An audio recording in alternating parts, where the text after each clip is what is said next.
Hello friends, welcome to my channel. இன்றைக்கி நம்ம வீடியோவில் சப்பாத்திக்கு சூப்பரான ஒரு கிரேவி செய்ய போகிறோம். 1 லிட்டர் பால் மட்டும் இருந்தால் போதும், இந்த கிரேவியை ஈஸியாக செஞ்சிடலாம். சப்பாத்தி தீருதோ இல்லையோ, இந்த கிரேவி கண்டிப்பாக தீந்துடும். டேஸ்ட்டு அவ்வளோ சூப்பராக இருக்கும். வாங்க எப்படி செய்யுதுன்னு பார்க்கலாம். ஃபஸ்ட்டு 1 லிட்டர் பால் எடுத்துக்கோங்க. தண்ணியே ஊற்றாமல் பால் காய விடுங்க. ஒரு பேன் எடுத்துக்கோங்க. அந்த 1 லிட்டர் பால் அப்படியே ஊற்றிடுங்க. பால் கொதிக்கிற வரைக்கும் வெயிட் பண்ணுங்கள். அது வரைக்கும் நம்ம மிச்ச வேலையெல்லாம் பார்க்கலாம். ஃபஸ்ட்டு 2 தக்காளி எடுத்து வச்சுக்கோங்க. முந்திரி பருப்பு 8லேருந்து 12 எடுத்து வச்சுக்கோங்க. Next lemon juice 2 tablespoon புழிஞ்சி தனியாக எடுத்து வச்சுக்கோங்க. நான் சொன்னேன்ல முந்திரி பருப்பு, அதை இந்த மாதிரி தண்ணி ஊற்றி பேஸ்ட்டாக அரைச்சிக்கோங்க. அதுக்கப்புறமா 2 தக்காளியை தண்ணியே ஊற்றாமல் இந்த மாதிரி அரைச்சி வச்சுக்கோங்க. இப்போ பால் நல்லா கொதிச்சிடுச்சு, ஆடையும் விழுந்துருச்சு. இப்போ நம்ம ஏற்கனவே லெமன் ஜூஸ் புழிஞ்சு வச்சுருந்தோம்ல, அதை தான் நம்ம ஆட் பண்ண போகிறோம். நம்ம லெமன் ஜூஸ் புழிஞ்சு வச்சுருக்கிறத மொத்தமாக ஆட் பண்ணக்கூடாது, கொஞ்சம் கொஞ்சமாக ஆட் பண்ணணும். ஸோ ஃபஸ்ட்டு நம்ம 2 டேபிள் ஸ்பூன் அளவு ஆட் பண்ணுங்கள். அதுக்கடுத்து நீங்கள் லைட்டாக இந்த மாதிரி மிக்ஸ் பண்ணிடுங்க. நீங்கள் ஊற்றினோடனே பால்லாம் தெரியாது. ஸோ நீங்கள் அதனால் கொஞ்சம் கொஞ்சமாக லைட் ஹீட்டில் இந்த மாதிரி நீங்கள் ஊற்றுங்க. இப்போ அகெயின் லைட்டாக திரளாக இருக்குது. அகெயின் 1 ஸ்பூன் ஊற்றுங்க. இப்போ பழையபடிக்கும் நீங்கள் என்ன செய்கிறீங்கன்னா, அதே மாதிரி லைட்டாக பாலை மிக்ஸ் பண்ணுங்கள். அகெயின் இதே ப்ராசஸ் பண்ணுங்கள். அகெயின் லெமன் ஜூஸ் ஊற்றுங்க. இப்போ பழையபடிக்கும் கொஞ்சம் திரள ஆரம்பிச்சிருக்கு. லைட்டாக இந்த மாதிரி மிக்ஸ் பண்ணுங்க. ஓரளவு நல்லா பால் திரள ஆரம்பிச்சிடுச்சு. அதுக்கப்புறம் நீங்கள் என்ன செய்கிறீங்கன்னா, இன்னும் நம்மளுக்கு க்ரீனிஷாக வரணும். ஸோ அதனால் நல்லா இப்போ பால் திரள ஆரம்பித்த உடனே நம்ம வடித்து எடுத்துடக்கூடாது. கொஞ்ச நேரம் அப்படியே வச்சிங்கன்னா பால் தனியாக அந்த தண்ணி தனியாக பிரிஞ்சு வரும். ஸோ அதுக்கப்புறம் தான் நம்ம வடித்து எடுக்கணும். ஸோ அதனால் நம்ம அப்படியே தனியாக வச்சுருவோம். இப்போ பார்த்தீங்கன்னா பால் தனியாக, இந்த தண்ணி தனியாக இந்த மாதிரி கலரே மாறி இருக்கும், க்ரீன் கலராக. ஸோ இப்போ ஒரு காட்டன் துணி இருந்துச்சுனாலும் வடிச்சுக்கோங்க. இல்லைன்னா இந்த மாதிரி ஒரு சல்லடை இருந்துச்சுனாலும் நீங்கள் வடித்து எடுத்துடலாம். தண்ணியெல்லாம் வடிச்சிடுங்க. இந்த பால் அந்த திரளாக இருக்கிற பால் மட்டும் தனியாக பிரித்து எடுத்துருங்க. இப்போ அந்த லெமன்லாம் ஊற்றிருக்கும்ல, அதெல்லாம் போகிறதுக்காக நல்ல சில் வாட்டராக நீங்கள் இப்போ இந்த பாலில் ஆட் பண்ணிக்கலாம். ஸோ இப்போ இதை எடுத்து தனியாக வச்சுருங்க. நல்லா தண்ணியெல்லாம் வடிஞ்சிரும். வடிஞ்சதுக்கு அப்புறமா நம்ம இதை கிரேவியில் சேர்த்துடலாம். நெக்ஸ்ட்டு ஒரு பேன் எடுத்துக்கோங்க. தேவையான அளவு எண்ணெய் சேர்த்துக்கோங்க. எண்ணெய் காஞ்சதுக்கு அப்புறமா 1/2 டீஸ்பூன் அளவு ஜீரகம் சேர்த்துக்கோங்க.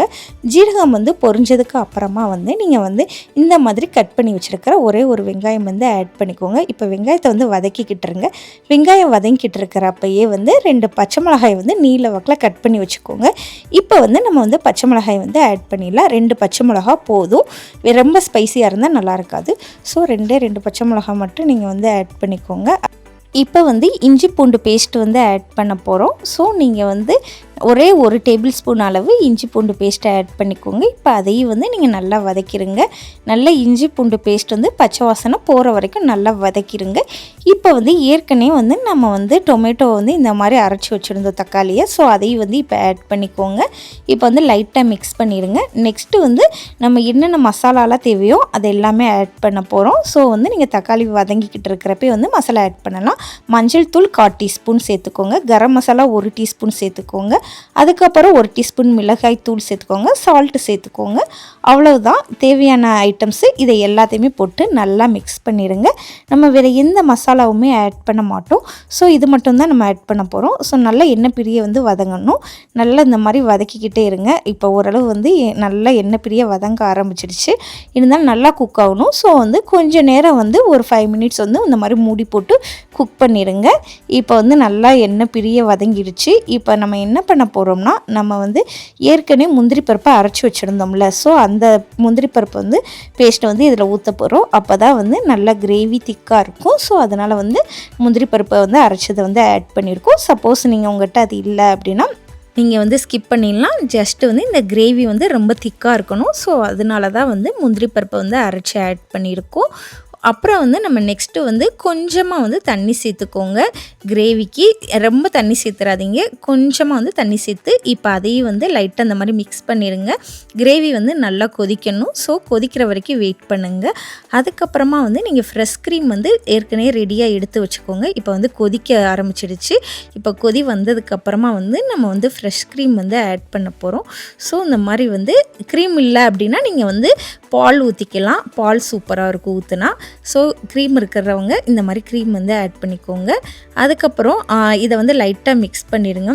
சூப்பராக இந்த கிரேவி வந்து ரெடி ஆகிட்டுருக்கு. இப்போ நல்லா மிக்ஸ் பண்ணோன்னேவும் இப்போ வந்து குட்டி குட்டியாக கட் பண்ணி வச்சுருக்கிற நம்ம வந்து பட்டர் ஆட் பண்ண போகிறோம். இந்த பட்டர் வந்து குட்டியாக கட் பண்ணி வச்சுருக்கிறத அதையே ஆட் பண்ணிக்கோங்க. லைட்டாக வந்து பட்டர் வந்து மெல்ட் ஆகணும். ஸோ அது வரைக்கும் வந்து லைட்டாக மிக்ஸ் பண்ணிடுங்க. இப்போ வந்து ஏற்கனவே வந்து நம்ம வந்து பன்னீர் ரெடி பண்ணி வச்சுருந்தோம்ல, இப்போ வந்து அந்த பன்னீர் வந்து ஆட் பண்ண போகிறோம். நெக்ஸ்ட்டு இப்போ வந்து இந்த இங்கே பாருங்கள், நல்லா தண்ணியெல்லாம் வடிச்சிட்டு இந்த மாதிரி பன்னீர் வந்து ரெடியாக இருக்கும். ரெடி பண்ணி வச்சுருக்கிறத அதை வந்து இப்போ ஆட் பண்ணிக்கோங்க. ஆட் பண்ணிவிட்டு ரொம்ப நேரம்லாம் வச்சுருக்கக்கூடாது. கொஞ்சம் நேரத்துலேயே வந்து நம்ம அடுப்பை ஆஃப் பண்ணிடணும். பன்னீர் வந்து ரொம்ப வந்து குக் ஆகிடுச்சுன்னா ஒரு மாதிரி ரப்பர் ஆயிரும். ஸோ அதனால் வந்து நீங்கள் ரொம்ப நேரம் குக் பண்ணாதீங்க. லைட்டாக இந்த மாதிரி மிக்ஸ் பண்ணிடுங்க. மிக்ஸ் பண்ணிவிட்டு ரெடியாக மல்லித்தலை வந்து கட் பண்ணி வச்சுருங்க. இப்போ வந்து லைட்டாக வந்து கொஞ்சம் நேரம் குக் ஆகட்டும். ஆனதுக்கப்புறம் இந்த லைட்டாக அப்படியே மல்லித்தலையை வந்து தூவி விட்டுட்டு லைட்டாக ஒரு மிக்ஸ் பண்ணிவிட்டு அப்படியே நம்ம வந்து இறக்க போகிறோம். ஒரு சிம்மில் வந்து ஒரு 10 மினிட்ஸ் வச்சாலே போதும். ரொம்ப நேரம் குக் பண்ணிடாதீங்க. சூப்பரான கிரேவி வந்து ரெடி ஆயிரும். இந்த மாதிரி வந்து நீங்கள் சப்பாத்திக்கு வந்து ட்ரை பண்ணியிருக்க மாட்டீங்க. அவ்வளோ டேஸ்ட்டு வந்து சூப்பராக இருக்கும். சப்பாத்திக்கு இந்த கிரேவி மட்டும் செஞ்சிங்கன்னா ரொம்ப ஈஸியாகவே வந்து காலியாயிரும். இந்த கிரேவி முட்டையில் செஞ்சதா இல்லை பாலில் செஞ்சதானே டவுட்டாக இருக்கும். அவ்வளவு சாஃப்டாக இருக்கும். உங்களுக்கு என்னோடய வீடியோ பிடிச்சிருந்துச்சுன்னா மறக்காமல் நம்ம சேனலை வந்து சப்ஸ்கிரைப் பண்ணிடுங்க. பாய்.